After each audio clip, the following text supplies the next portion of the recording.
The Yu-Gi-Oh Duel Monsters anime is full of epic clashes. And if you click on this video, there are probably more than a few climactic moments you fondly remember. But for every Yugi versus Kaiba in the Roman Colosseum, there's a totally forgettable flop duel. And that's what this top 10 list is for. And starting off at number 10, we have the duel between Yami Bakura and Seto Kaiba from episode 200. While it's a little shocking for a duel between two such major characters to flop so hard, their match proves both inconclusive and totally forgettable. And let's take a look at why. Despite both Seto and Bakura being important characters since the beginning of the show, they never had much in the way of interaction until the showdown halfway through season 5. They were both Battle City finalists, but Bakura was first put out of commission almost immediately by Yugi's Slifer the Sky Dragon, and then banished by Yami Merrick before getting a chance to duel Kaiba. Still, their long overdue match starts on a strong note. Kaiba's burning the midnight oil, working late into the night, until he notices an unwelcome face on his CCTV feed. Yami Bakura is here, and he's coercing Seto into a duel using the tired and true kidnapping Mokuba technique. After ascending to the roof of the Kaiba Court building, Seto checks on his brother before answering Yami Bakura's challenge. On turn 1 of the duel, Bakura activates polymerization to fuse Headless Knight with Earl of Demise, yielding the Duke of Demise, a level 6 Dark Fiend with 2000 attack and 1700 defense. Even though this duel between Kaiba and Bakura is forgettable, it's nice that not all the individual cards themselves were forgotten. Seto responds to Bakura's Fusion Fiend by throwing out Voice Raider and his Shrink spell, letting him attack first damage, even if the Duke of Demise cannot be destroyed by battle. But it doesn't hang around much longer, since Bakura tributes the Duke for his new ace monster, Diebound Colonel. This level 6 Light Fiend with 1800 attack and 1200 defense would become a major character in the World of Memory Shadow game to come. But for right now, Bakura uses it to destroy Kaiba's Voice Raider and Lord of Dragons, before contesting Seto's Brood of Blue Eyes. Kaiba uses his Blue Eyes to attack and destroy Diebound Colonel, but Bakura's Rebirth and Mirror Tablet cards let him return Diebound to the field, and with even more attack than Kaiba's Dragon. But Kaiba's not done, and uses Monster Reborn to summon back his lost Blue Eyes, but having now accomplished his goals, Bakura pieces out without completing the duel. It's disappointing and inconclusive. Doubly so because its beginning had all the hallmarks of an entertaining grudge match between two skilled players with opposing styles of dueling. Unfortunately, all Yami Bakura wanted to do was goad Kaiba into launching an attack with the Blue Eyes White Dragon, with that blast getting stolen away by Bakura for use against the Pharaoh later, and by later, I mean in the past. There's a lot of confusing timeline stuff going on here.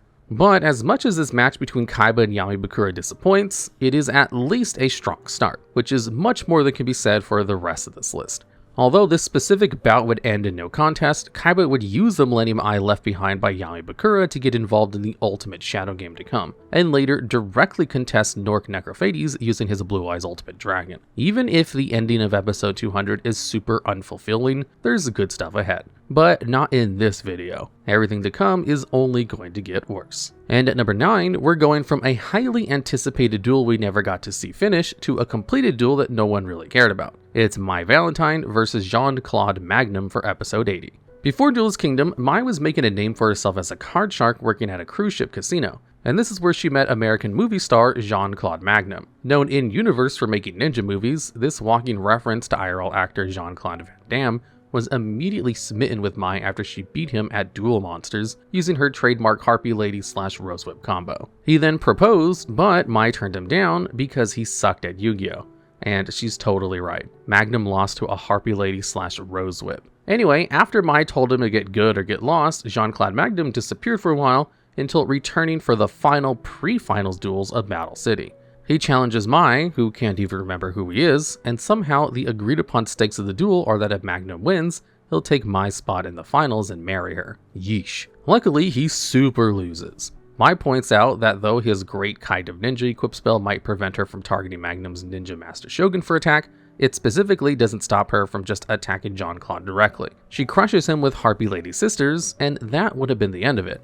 But in a strange and unhinged twist, Magnum's Ninja Master Shogun is revealed to be a real stuntman rather than a hologram. Perhaps jealous of her comparatively subtle name, the famous American movie star Jean-Claude Magnum attempts to use movie magic to kidnap Mai, almost gets her killed, and then is foiled by Joey Wheeler. It's always nice seeing a seasoned competitor like Mai take a win. It's less nice when that win is an off-putting encounter with a celebrity creep. Taking her experiences with Jean-Claude and other sadistic men like Panic and Yami Merrick into account, one can sympathize with the rage she must feel, even if that same insecurity would leave her vulnerable to the machinations of another twisted man, Darts. Still, the saving grace of her duel with Jean-Claude Magnum is that most people probably forget it, especially since the match comes sandwiched between two way more interesting duels in Yami Bakura vs. Bones and Yami Bakura vs. Yami Yugi.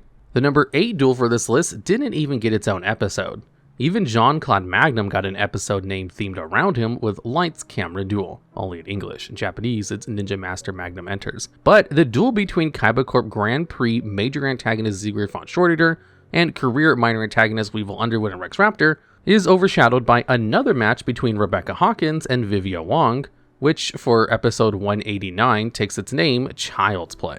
But why is this duel so boring? Well, the blame largely falls on Weevil and Rex. When was the last time either of these guys won a duel? Actually, let's answer that question. Weevil Underwood beat Rex Raptor during a televised match in episode 2 and would go on to lose every duel on-screen since, while Rex never got a single on-screen win to his name. Let's recap. Weevil Underwood won against Rex, and then lost against Yami Yugi. In Battle City, he lost again against Joey. And at the start of the Waking the Dragons, he lost off-screen to Gurimo. And later that season, he lost again to Yami Yugi, and then even later to Zigfried. He even loses to Selena from Yu-Gi-Oh Arc 5 during her Duel Links Unlock event. Rex, on the other hand, lost to Mai in the boat to Duelist Kingdom, and then to Joey Wheeler on the island.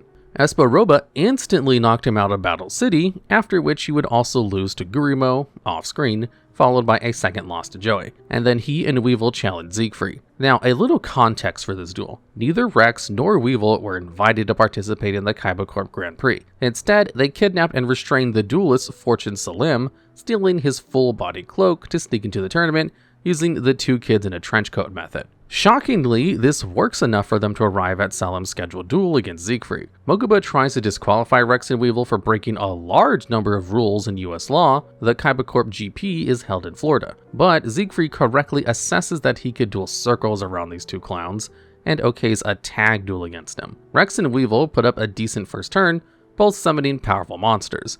Eradicating Aerosol on Pitch Hopper lets Weevil field Insect Queen, and Balloon Lizard plus Ultra Evolution Pill equals a Black Tyranno for Rex. Unimpressed, Zigfried activates Ride of the Valkyries to summon 2 copies of Valkyrie's Vida and 2 copies of Valkyrie Ursta.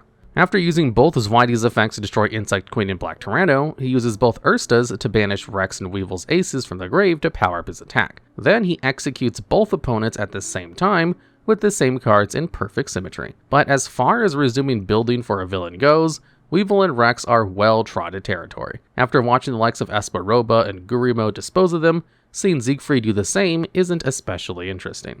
During the aimless days between Duelist Kingdom and Battle City is where we encounter this list number 7 duel, Yugi Muto vs. Rebecca Hawkins. Episode 41 starts on a high note. Yugi receives a $3 million check and the Duelist Kingdom champion prize card, the Ties of Friendship. Then Seto Kaiba swoops in with the Kaiba Copter to take everyone home. This is where Yugi finds himself confronted by an angry American 12, or in the sub, an 8-year-old Rebecca Hawkins. She accuses Solomon Muto of stealing her Blue Eyes White Dragon and challenges him to a duel. Since Grandpa is still feeling a little shaky after just getting his soul back, it's Yugi who answers Rebecca's challenge, finding that she is actually pretty good at Yu-Gi-Oh! Her strategy revolves around dissuading attacks with her Millennium Shield / Ring of Magnetism combo, leaving her free to use her Cannon Soldier to tribute off monsters like Witch of the Black Forest and Sangan that keep her from running out of cards. After Yugi uses Brain Control and Catapult Turtle to remove her Millennium Shield by offering it as a tribute, Rebecca pivots into her ace monster, Shadow Ghoul. Gaining attack from all the cards she Cannon Soldiered or discarded to the grave, Shadow Ghoul is even stronger than Yugi's Dark Magician, and the newly minted King of Games is reduced to hiding behind swords revealed in light, while he tries to draw the out. And because he's Yugi, he does, drawing Soul Release. Still, he decides to surrender the match. Thrilled at her victory, Rebecca's mood is ruined when she sees that Grandpa's blue eyes got torn up and taped back together, and it's at this time that her grandfather, Arthur Hawkins, arrives on the scene. The entire duel between Yugi and Rebecca was a reflection of a past duel between their grandfathers, who were at the time buried in an archaeological cave-in with very little water. Arthur explains that Yugi really won because he forfeited to teach Rebecca about the heart of the cards and the power of friendship, a point that Yugi drives home by giving Rebecca the Ties of Friendship, his Duelist Kingdom prize card. Honestly, this duel is pretty good while it's happening. Shadow Ghoul has a cool design and Rebecca has a cohesive strategy. Unfortunately, the conclusion is very disappointing, and that lands this match a spot on this list. After their ordeal with the Orichalcos and before the start of the Kaiba Corp Grand Prix, the Yugi gang takes a short holiday in Kaibaland, USA. One of the main attraction features is a dueling artificial intelligence known as DuelTek 760, and a bunch of kids are having fun throwing down cards against it. Then someone hacks into KC's system, the Blue Eyes Dome goes on lockdown, and the DuelTek 760 goes haywire, and it's up to Yugi to beat it in this list's number 6 duel. Hot off of his win over Darts, Yugi has his god cards again, making him pretty dangerous, and well equipped to handle a rogue machine. But Yugi's not dueling with his own card, he's using Rick's. This is bad because Rick's cards are bad. Earlier in episode 185, before the KC system lost it, Rick, a local child, asked Yugi and Rebecca to take a look at his deck list and provide some pointers. His problems were easy to diagnose. Rick is running almost exclusively normal monster dragons, and Rebecca told him that the balance of his deck was bad. Yugi was more gentle, giving Rick a copy of Heart of the Underdog, a card that synergizes with normal strategies. He's lucky he did too, because Yami Yugi later struggles to use Rick's cards to hold off DuelTek 760.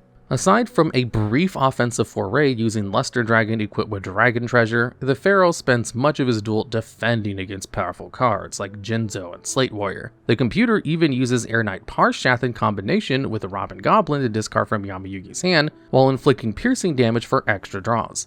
But drawing is what lets Yugi turn the game around. After activating Heart of the Underdog, Yami Yugi is able to pick up Curse of Dragon, Komori Dragon, Winged Dragon, Guardian of the Fortress, Hyozandru, Crawling Dragon, Blackfire Dragon, and finally Spirit Ryu in one draw phase. He summons Spirit Ryu and attacks Jinzo, discarding 6 dragon monsters during the damage step to increase the attack of his monster to a game-ending 7,000 points.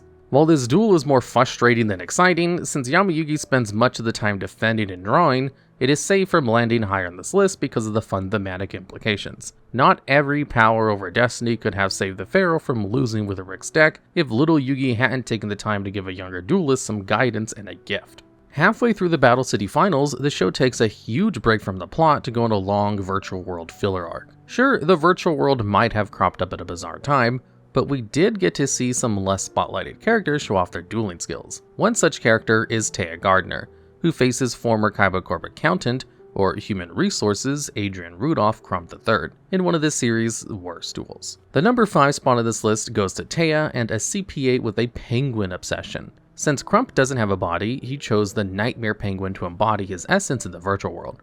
As a result, Nightmare Penguin is his deckmaster, and his watery monsters enjoy a 200-point attack boost for his ability. But compared to other deckmaster abilities, this is laughably bad. Johnson's Judgeman can pay 1,000 life points to send all of his opponent's monsters to the graveyard.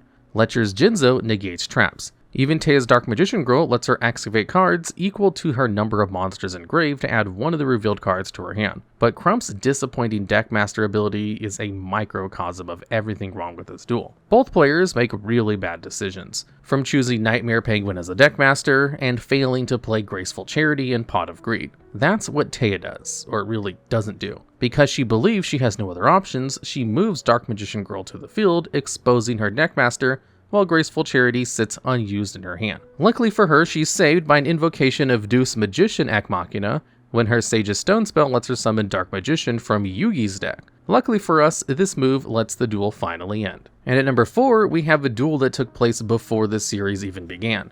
Revealed in a flashback by Seto Kaiba in episode 16, Maximillian Pegasus versus Bandit Keith. Despite enormous amounts of proof to the contrary, Seto Kaiba is usually pretty resolute that he doesn't believe in any of this ancient magic / heart of the cards hocus pocus.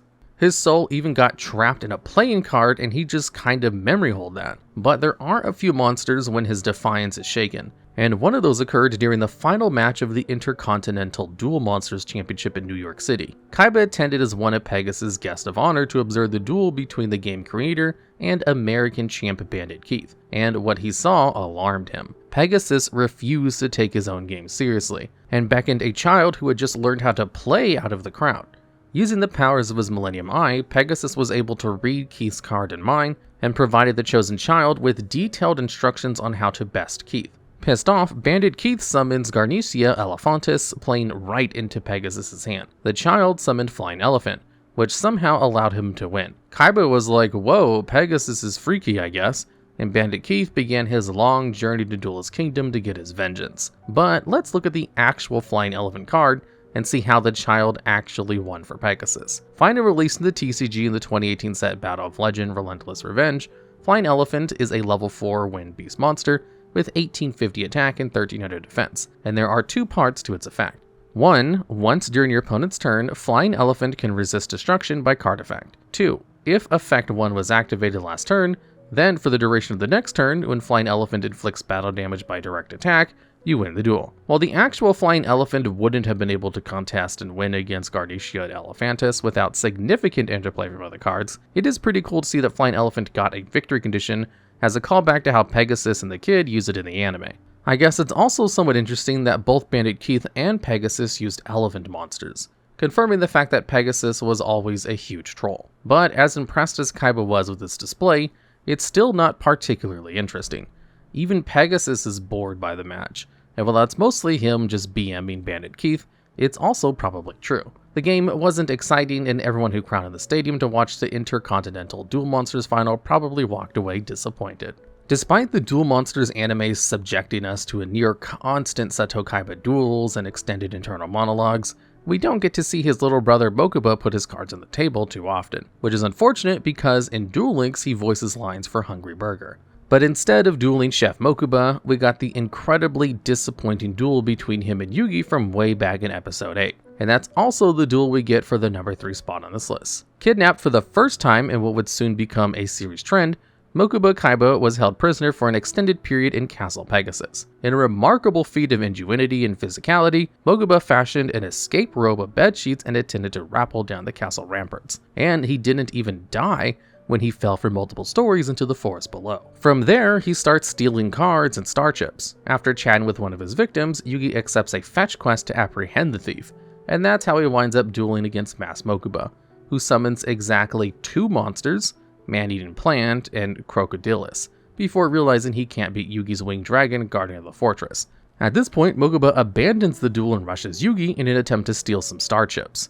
It's not an exciting duel and it ends almost as quickly as it began. But even though this duel is quite boring, it does have a few points in its favor. While not the kindest thing Mokuba's ever done, his motives for thievery check out.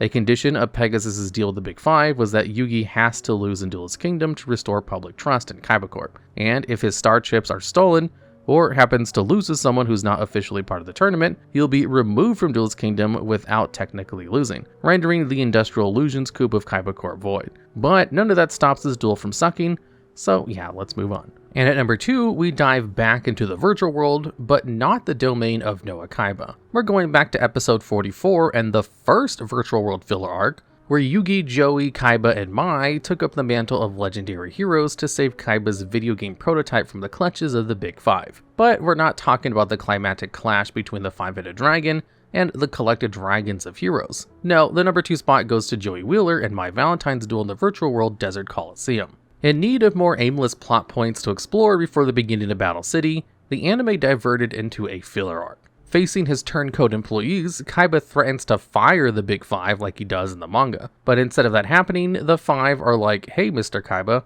we finished your cool video game thing, check it out. Despite being an obvious trap, this ploy somehow works and Kaiba immediately enters a VR pod to get held hostage within a world of his own design. Yugi, Joey, and Mokuba link into the Vrains to save him. But what about Mai Valentine? Isn't she supposed to be here? Well, she already is. The gang, minus Mai, need to traverse the dangerous desert to save Kaiba, and the only way to do that is with the new Atori card conveniently offered as a reward to winners of the Desert Colosseum. Joey dresses like a pig, which is kind of funny, and makes his way to the arena, where he meets current Colosseum champion Madame Butterfly, in fact, Mai Valentine. Because they're both in costume, neither duelist recognizes the other, but soon understand the identity of their opponent from the way they play. Who else uses cards like Flame Swordsman and Harpy Lady? Joey and Mai match up for a minute. Apparently, Mai was hired by the Big Five to playtest the virtual world, and then they decided they didn't even need to resolve the duel. Instead, Mai uses her Rose Whip card to steal Niwatori, and the gang flees into the desert. People often forget this duel between Joey and Mai even happened, especially since their bouts in Duelist Kingdom and later during Waking the Dragons are some of this series' more interesting duels. By comparison, this round of Joey vs Mai brings very little to the table worth remembering. Important Yu-Gi-Oh character Johnny Steps would tell you that he's always number 1. And if we're talking about the worst duels of Yu-Gi-Oh Duel Monsters, he's totally right. In episode 53, Yami, Yugi, and Taya Gardner go on a little date set up by little Yugi, who just wants his closest buddy to have a good time. The whole ordeal is a surprise to the Pharaoh, who wasn't expecting to be pulled out of his puzzle by little Yugi. Despite the kind of awkward start, the date seems to go okay. The two get coffee, and Yami Yugi buys some new packs, and this is where he pulls a Light Force sword. But most importantly, they go dancing. Well, they go to an arcade and Taya plays Dance Dance Revolution, but yeah, there's dancing. Local territorial dancer Johnny Steps challenges the crowd to beat him at a video game dancing, and Taya's like, yeah dude, let's go. Even though a sweating Johnny Steps breaks out his ace move of literally attacking Taya with multiple kicks to throw her off her groove, Taya trounces him. Did you know that Taya is undefeated at Duel Monsters and dancing? Humiliated by his defeat, Johnny Steps challenges Taya to a card game. But then Yami Yugi steps in, suggesting Johnny leave Taya alone and duel him instead. Johnny Steps is down and agrees to the condition that if Yugi wins, he'll stop bothering Taya. But if he wins, he and Taya get to go on a date. Kinda seems like Steps and Jean-Claude Madame hang out. But Johnny hasn't been testing his deck as rigorously as the Hollywood big shot. His big play is to use polymerization to fuse Witch of the Black Forest with Lady of Faith into Musician King, at level 5 non-effect spellcaster with 1750 attack and 1500 defense. After seeing Johnny Steps' dueling moves, the Pharaoh is confused. Earlier, Steps boasted that he's undefeated in 400 street duels, but the math is not adding up. Yami Yugi even wonders for a second if Johnny Steps is sandbagging with a fun deck instead of taking the challenge seriously. For his next move, Steps breaks out a copy of Metamorph to retrofit Musician King into Heavy Metal King, a card that doesn't exist in the TCG yet. We have Red Eye's Black Full Metal Dragon and Metal Zoa X. Where's Heavy Metal King? Well, the answer is fading out of existence quickly, because the moment Johnny Steps learns that he's playing against Duelist Kingdom champion Yugi Muto, he immediately forfeits the game and leaves. This duel is disappointing from start to finish, and its only saving grace is that it never pretended to be anything else. You knew from the start that nothing was going to happen this episode, and that's exactly what was delivered. Alright, and that's the list. If you have any more duels from the Duel Monsters anime you dislike, or have ideas for future videos just like this one, I'd love to hear about them down in the comments.